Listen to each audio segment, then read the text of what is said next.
Okay, a few people had asked me to do a little update on the two videos that I did previously about the economic recovery and COVID. I'll put a link to the other two videos in the blurb below. But the question we were basically thinking about in the last two videos that people had sent me some emails about and things was, this question of the economic recovery after COVID, which essentially amounts to the question of, who pays, and I suppose, how. How do we pay for this economic recovery, and ultimately who pays? And I go into more detail of some of that in the previous two videos, so I won't go back to that now. I'm not a medic by any stretch of the imagination, so I can't give any, don't come here for kind of medical advice. But it seems to me, from what I've read about the recovery process from the physical, illness of COVID, that there are parallels in the economic realm as well. So a lot of people, I've read certain accounts and I've seen certain friends, unfortunately, who've been hit by COVID, that after the initial, if they do recover, the recovery itself can be quite long and prolonged in some cases. And it seems to me that that's actually what we're starting to see with the economic recovery as well. So there are economic parallels after, or in terms of this recovery period. But the thing I really want to talk about today is this second wave issue. In the UK, we're just getting ready to return to some kind of normalcy just before the summer. And all of us, I think, want, maybe even need something closer to normalcy. But the big thing I want to focus on today is the fact, and it's a concerning fact from where I stand, that there's no clear economic plan or economic message for how we deal with this second wave. And I'll try and explain a little bit why in a very short couple of minutes, why I think that's a problem. Not only that, we've also started to see some very strange messages coming out. And it seems to me, from what I hear from friends working in the NHS and, even from the government messages, that there will be second waves of some wave, shape and form. Okay. And really, I think that it's going to bring us back to this clear economic message that we need now. So let me talk through a couple of these things very quickly. One of the most concerning things from where I stand, so I'm a political economist. If you haven't seen the other videos, I'm an associate professor in political economy. And one of the things that has struck me very recently is the very strange messages coming out from the Bank of England and our British government. So the Bank of England recently launched a new round of its quantitative easing measures, but that package was much smaller than many had expected and much smaller than probably we needed to hear from the Bank of England. But I think even more alarming than that is the Bank of England talking about unwinding or scaling back its quantitative easing bond buying measures. Now, let me just make that very clear. That's a very, very bad idea, and it was, in my opinion, completely the wrong message for the Bank of England to start to send now. I understand some of the reasons why they have made such an announcement, but in my opinion, it was completely the wrong message.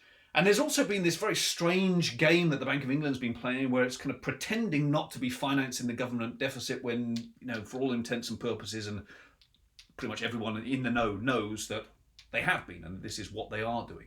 So the Bank of England sending a series of strange messages recently, kind of alarming messages, if I was to put it that way.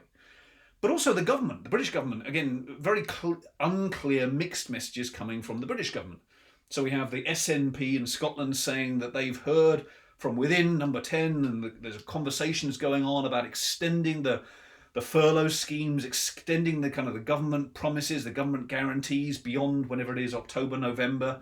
And then Number 10 coming out with an official statement saying, we have no plans to extend these schemes beyond that. And again, I understand some of the reasons why they've made those kind of statements, but completely unhelpful. So very strange messages coming from the Bank of England and from the government. Why is all of this a problem at this point in time? Well, I think it's because ultimately we're starting already to see a run of bad data. Now, this is where some of this wasn't clearer. We were sort of forecasting into the future a few months ago, but now we're starting to see some of this data starting to come through. So we're seeing, for example, a set of UK firms, 25% of them saying that, sorry, not 25%, set of UK firms saying that 25% of their furloughed workers will be cut, will be unemployed by September. That's a serious concern, not just for those people involved, but in terms of kind of unemployment figures as well. I'm sorry to sound so crude and kind of blunt about it, but if we take a step back, that's what we're talking about here. These are big concerns. I'll come back to why in a minute. We're also seeing a whole set of cash flow problems starting to emerge. There was a survey done recently and they found that 9 out of 10 UK firms are still waiting for payment for projects from back in March. Now you can imagine that that's a serious problem for a lot of these firms if they're unable to pay wages to employees. Then once again we have the unemployment problem starting to rear its ugly head. The IMF came out recently and they made statements about how banks, private banks, are going to be tested by the insolvencies, by firms as we go through this recovery period. And I talked about this in the previous video as well. A lot of those firms now, unfortunately, sadly, going to be going bankrupt, etc.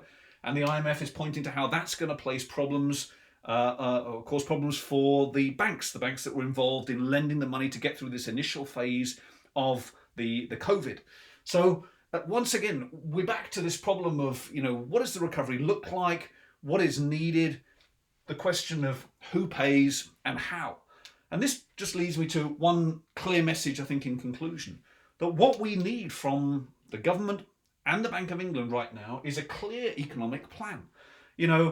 I said in one of the last videos, and I'm very happy to admit when I'm wrong, but I said in one of the last videos that there was this concern with central banks printing money that would drive up inflation.